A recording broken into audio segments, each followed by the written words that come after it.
Hello, and welcome to our program, Where God Weeps. In Brazil, as in many other parts of the world, drug addiction among young people is growing exponentially. State rehabilitation projects are such that local politicians are considering closing or revamping the system entirely, simply for its lack of effectiveness. There is, however, one Catholic project which is serving the young people and seeking to address the problem of drug addiction and healing from drug addiction, called the Farms of Hope. A São Paulo University study has indicated that the success of this project is unique, that after 5 years, over 80% of its participants stay off drugs. Let's look now at the Farms of Hope and how this is impacting the lives of young drug addicts in Brazil.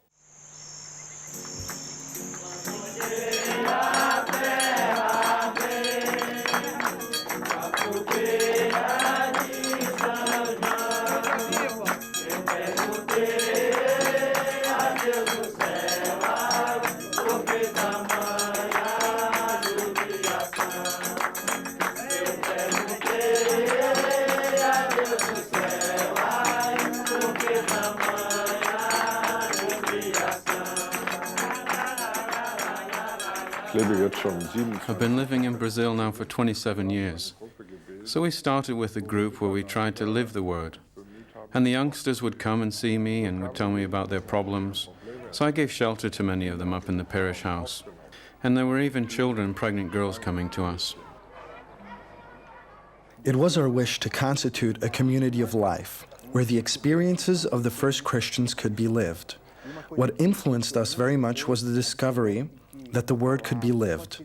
Returning home after work, I would pass a street corner where a lot of young drug addicts would meet. At that time, our parish had started to choose a phrase of the gospel to be put into practice. We had chosen the phrase from St. Paul's first letter to the Corinthians, "For the weak, I made myself weak. I made myself all things to all men."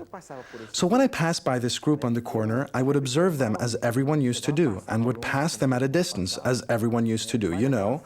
But this phrase was in my heart, and it spoke to me that I really should approach them, overcoming my fear of how I would be received by them. So at point blank, I then asked one of them if he could teach me how to make one of those handmade bracelets. He spontaneously told me his whole life story, the traumatic experience of his loneliness, and after the 2 hours we'd spent together, and as I was leaving his place, he came up to me and said, "I wanted to tell you something. I feel that for the first time in my life I have found a real friend." And his joy caught the others of the group, so that at first one came, then another, soon another, and another again. And at last the whole group would meet up in church. They would start to meet each day at Mass and in the parish with Father Hans.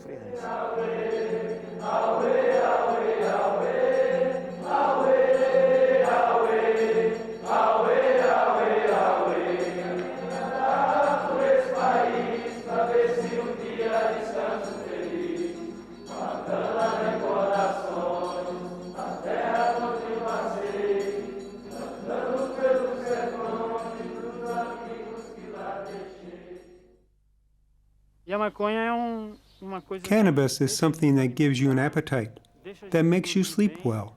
Sexuality becomes more intense. It gives you everything you want, everything I wanted at that moment. So I started to sink more and more. I remember how my real friends started to keep them away from me. I got to the point of living only because of drugs. One day my mother, on the way to the market, passed by me in the street and saw me. She then asked me whether I did not want to change my life. Deep inside of me, I had this small light that said, "You have to get out from this kind of life." I had always had this feeling that I used drugs to be able to feel things. Because when I was not using drugs, I did not feel anything anymore. I only felt hate, anger, and bitterness. And when I used drugs, I had the feeling all of that passed. I remember my father being very desperate about my situation. He pleaded for help to a saint I now see as my intercessor, namely little Teresa of the Child Jesus, because she helps me very much. She is always by my side, carrying me in her arms. I remember that my father, who told me this afterwards, said that when the relics of little Teresa arrived in our town, he went to the church to be near her relics, and that he knelt down and stayed there the whole night long, kneeling and praying. I remember him saying afterwards that people standing nearby were commenting on his behavior, saying things like, "What is this man doing here?" All night long, kneeling there and praying, pleading, you know, holding the letter I had written in his hand.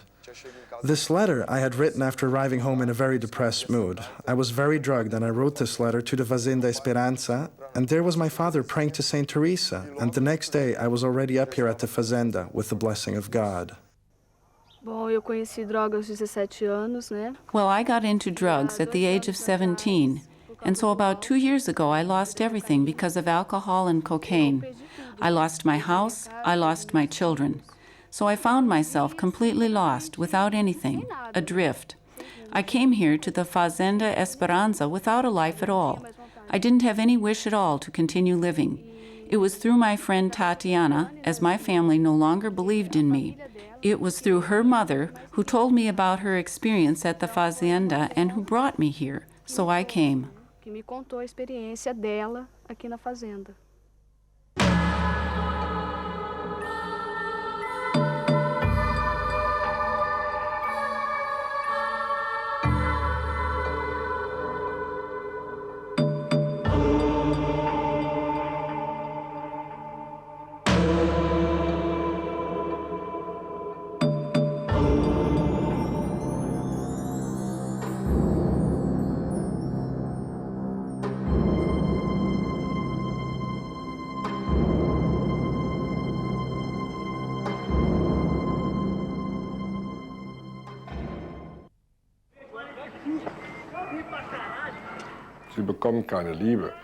They don't have anyone to love them. They've been looking for love, they've tried to buy love, they've searched for love in the human realm, and they've been disappointed. And to get over these disappointments, they've turned to drugs to find happiness there. And today drugs is so easily found, they're on offer everywhere. Then the dependence comes. And drug dependence is so terrible that most of them, after a short time, really want to get out of this lifestyle. But they think it won't work. And when they meet people who have succeeded getting off drugs, or when they find out about our farms, then they write us a letter asking, by the love of our Lord, please help me get out of this.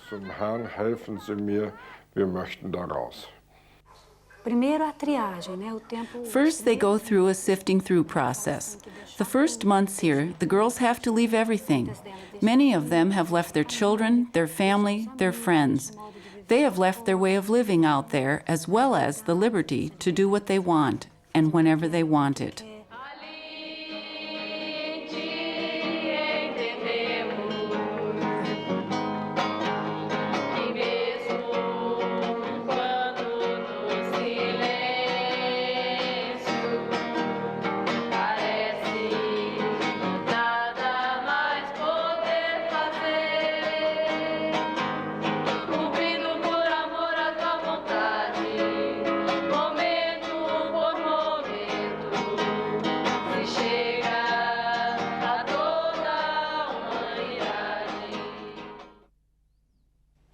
I worked and suffered a lot.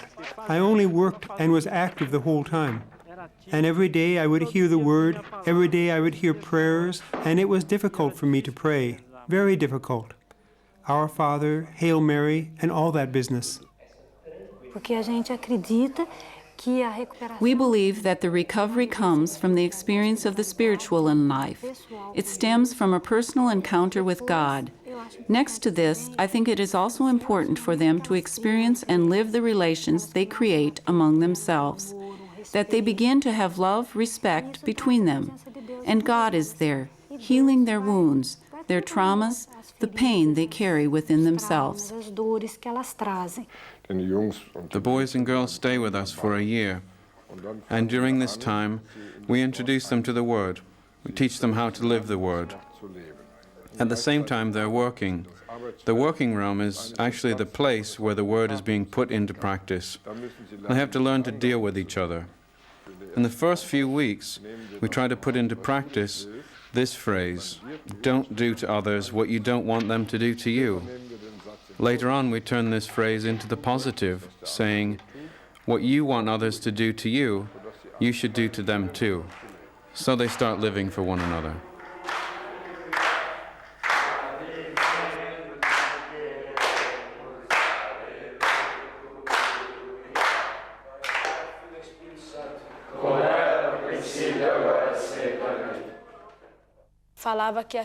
They had told me that the recovery here was not through medication.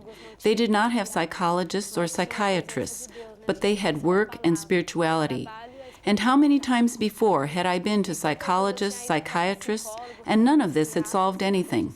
So I said, now I will try this. I will see whether through the spirituality they have here, whether through God Himself, I may succeed. Without God, there is in no way of having a sense in life for anyone. And here we learn to have this sense of God. And I think that practicing this always, you know that the knowledge of the Word is what makes us believe in life, which makes us recover life.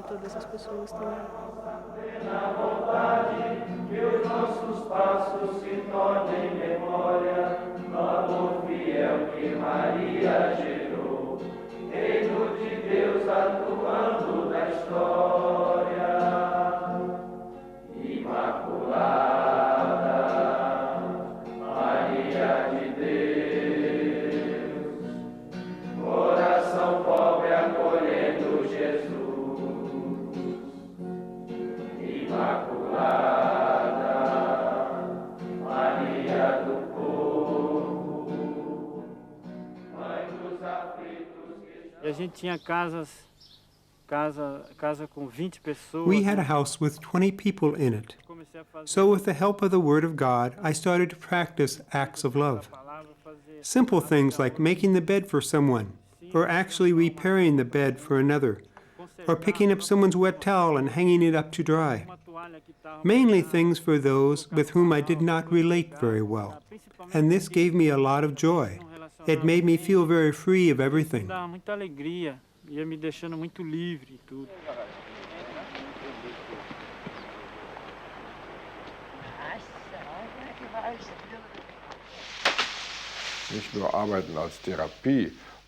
This is not just work as therapy or for an occupation, but it's work to really earn a living. And they also need to know what life costs. They need to fight so that they'll be able to survive out there in society. Because when they leave our farm, they'll find the world the same as it was, with its competitive thinking, with all its unemployed, and they have to be able to produce something. Otherwise, they cannot survive. And in this case, there's the risk that they'll return to drugs.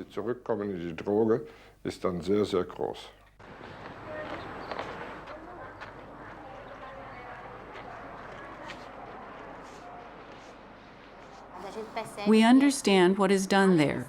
Their work is carried out with love and care. Their products are produced under hygienic conditions.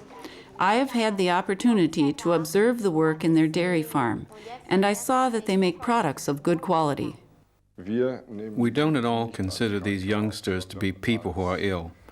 We consider them to be people in need of love, people that simply need love. And we try to show them during the year that they're here how they can love too, how they're being loved and how they can overcome their difficulties. Other therapies I know and that function in a closed regime do not have any success at all for neither young nor grown-up people who try to escape from them. These therapies are only based on medication, contrary to the Fazenda Esperanza, where there exists more than therapy. It has a regime based on freedom, on community life. The purpose is the reintegration of the addict in society.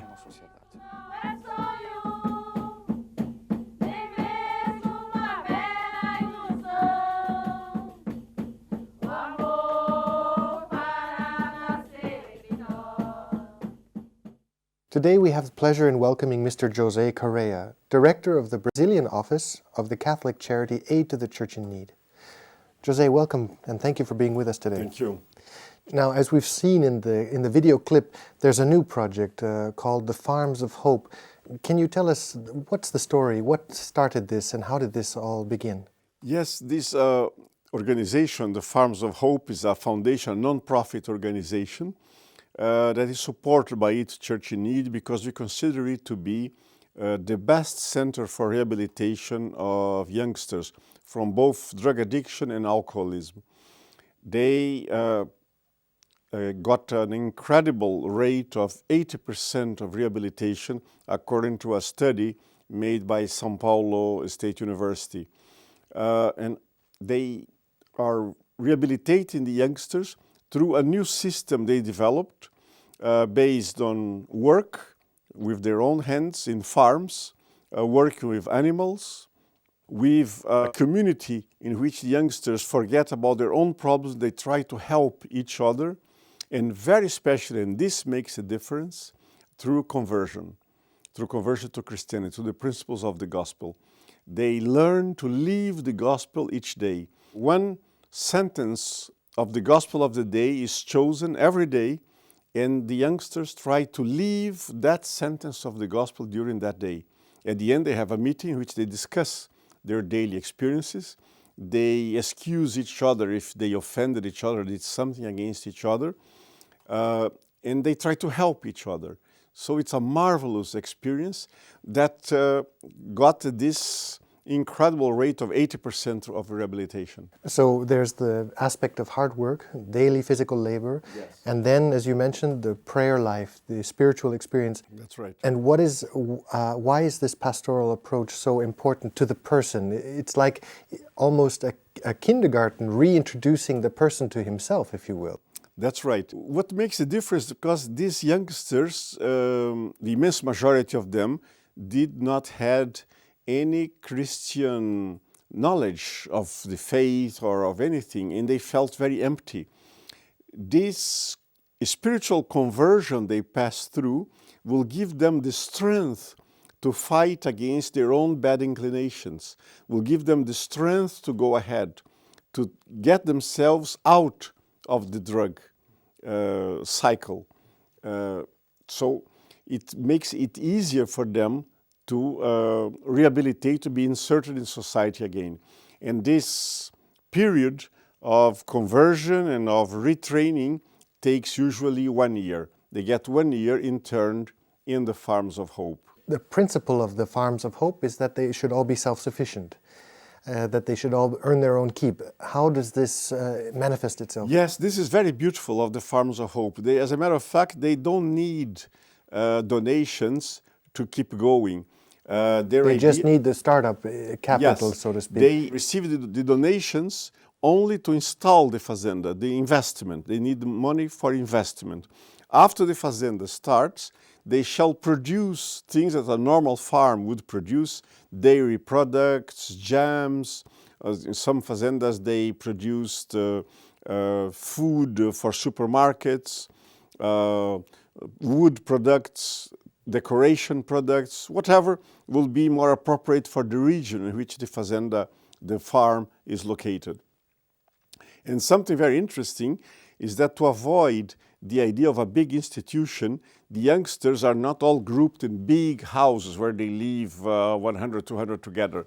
No, they live in small houses like a family house of 8 to 10 people in each house.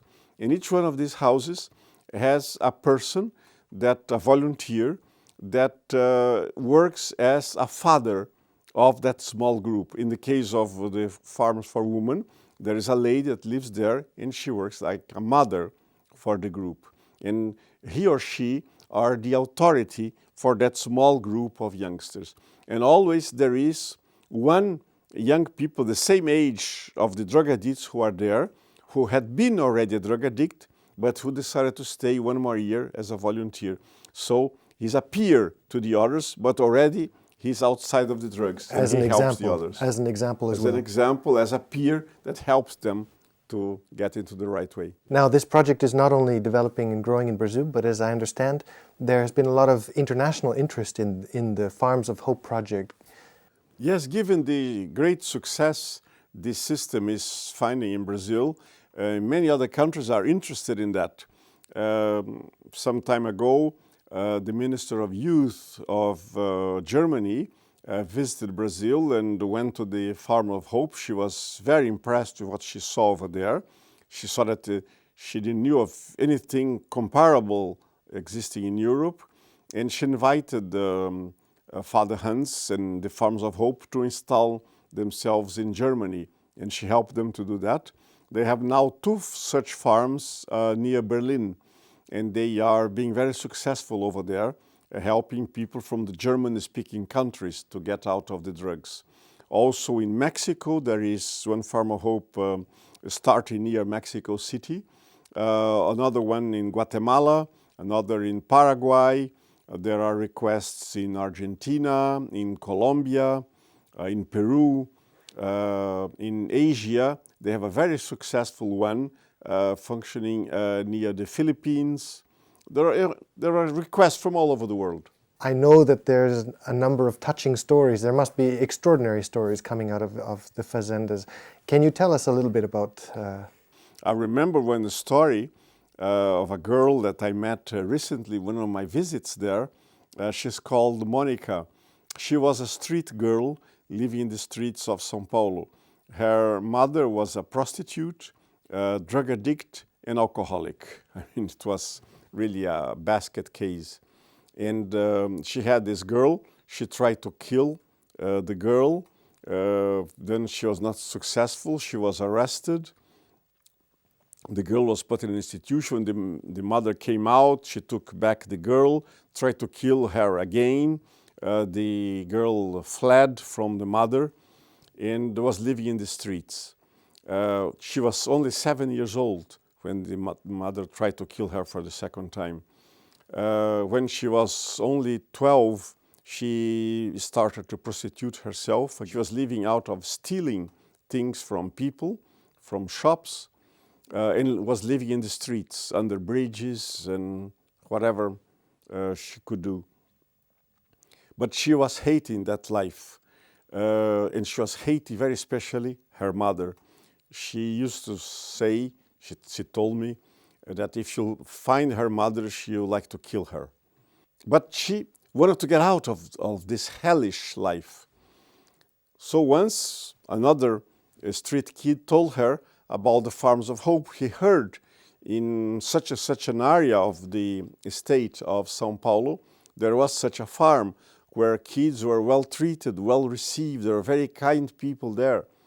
And she started to dream about a place where kids were well treated with love. She never experienced somebody treating her with love in her whole life.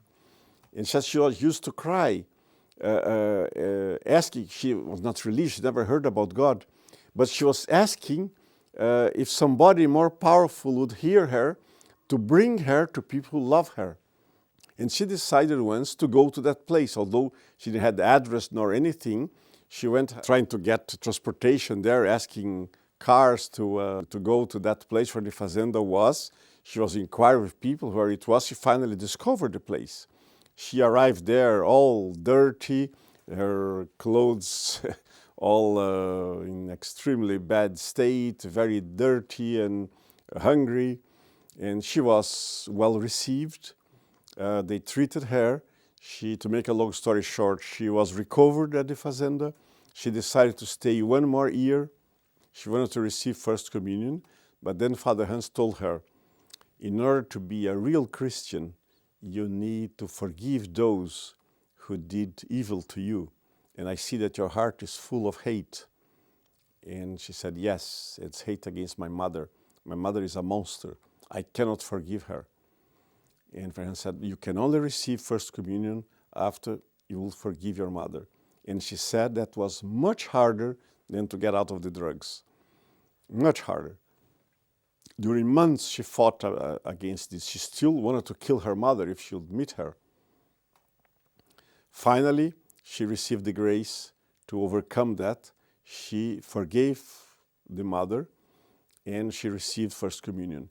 And she was designated to work with other volunteers of the fazenda to try to get other street kids to come to the fazenda because she knew them, she knew how they lived. So she went with them under the bridge in the night to try to convince the ones they would find to come to the fazenda. And she was being very successful at that. One day in São Paulo, she found another street kid that knew her from previous times, and he told her, listen, I met your mother. I know where your mother is living. She's very ill. I know where she is. And the volunteers immediately asked where it was. They wanted to go there with Monica to show finally her mother that for many, many years she had not seen. And Monica entered a crisis again. Said, I don't want to see my mother. I don't want to see that monster. All that hate came back again. And she was fighting along the way when they were going to meet her mother. They arrived there. The mother was living in a slum, an extremely poor place. She was dying of cancer. She was already very bad. She was in bed. She could not walk anymore. And arriving there, Monica received a grace again. Again, she forgave the mother. She embraced and kissed the mother. And they took the mother to a hospital to be treated. But she was too ill already. A few days later, she died. And Moniquinha today is one of the leaders of the Fazenda. She's very young, but she has a tremendous personality, a fantastic faith, very enthusiastic about the faith. It's extremely moving to hear her preaching to the other youngsters. It's fantastic. She's one of the leaders of the farm nowadays.